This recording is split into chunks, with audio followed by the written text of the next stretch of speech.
Assalamualaikum warahmatullahi wabarakatuh. Kembali lagi bersama channel Bang Ahmad. Kali ini materi yang akan dijelaskan adalah tentang statistika. Nah, untuk lanjut ke materi statistika, alangkah baiknya kita tahu pengertiannya dulu dan manfaatnya. Nah, untuk pengertiannya sendiri adalah sebuah ilmu yang mempelajari bagaimana cara merencanakan, mengumpulkan, menganalisis, lalu menginterpretasikan, dan akhirnya mempresentasikan data. Sedangkan penerapannya sendiri dalam kehidupan sehari-hari yang paling dekat yaitu penghitungan laba, rugi, jumlah uang yang diperlukan dalam belanja bulanan, dalam rumah tangga, dan penghitungan indeks prestasi mahasiswa atau IPK, kemudian dalam bidang usaha misalkan peluang menanam saham dan lain-lain. Jadi banyak penerapan statistika dalam kehidupan sehari-hari. Nah, untuk lanjut ke statistika sendiri, kita harus tahu dulu penyajian data. Nah, untuk penyajian data sendiri ada 3 tahapan. Yang pertama yaitu pengumpulan data. Nah, dari pengumpulan data ini kita ambil contoh, misalkan berat badan 10 siswa kelas 12. Setelah kita data, dapatlah angka berat badan masing-masing siswa yaitu 40, 40, 42, 45, dan seterusnya.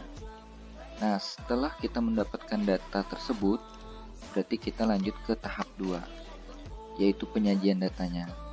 Nah, penyajian datanya berupa tabel distributif frekuensi. Jadi kita bentuk dalam bentuk tabel. Nah, ini contohnya. Jadi berat badannya, karena kita membahasnya adalah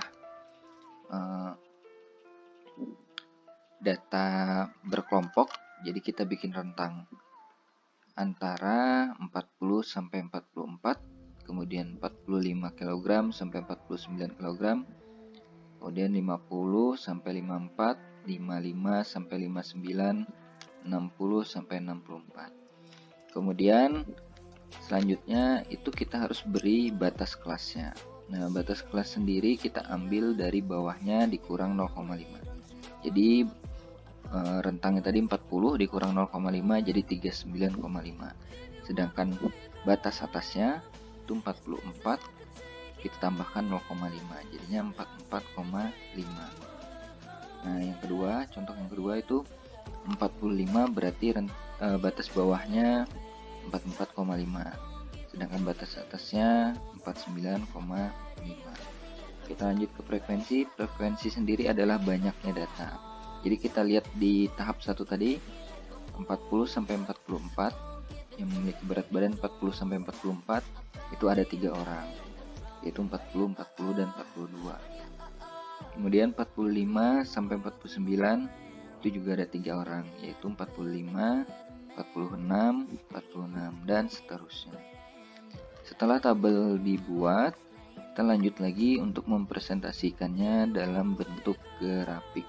Nah, dalam bentuk grafik sendiri dibagi menjadi 3. Yang pertama, grafik histogram.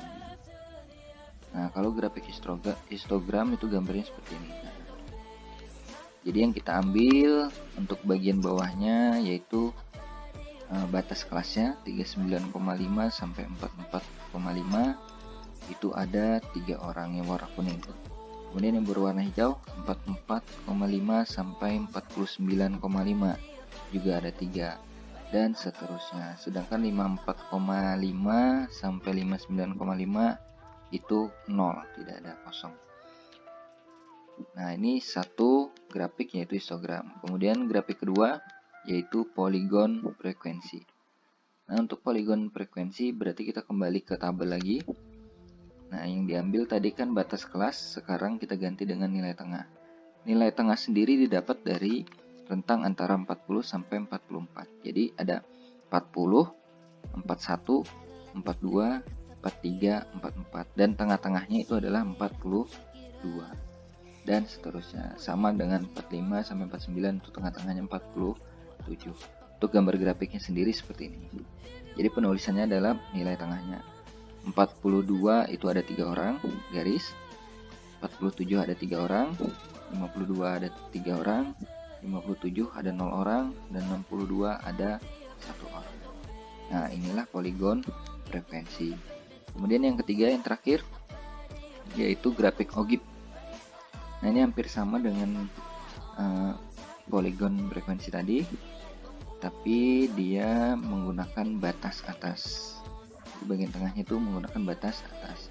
Antara rentang 40 sampai 44, itu batas atasnya adalah 44,5. Gambarnya menjadi seperti ini. Nah, kita mulainya dari 39. Karena bagian paling bawah adalah 39,5, yaitu dari 0. Kemudian batas atasnya 44,5, itu ada 3 orang, 49,5 ada 3 orang, dan seterusnya. Nah, itulah tadi cara penyajian data dari tahap 1, tahap 2, hingga tahap 3, dan berbagai macam grafik penyajiannya. Mungkin sampai situ saja yang dapat dijelaskan dulu.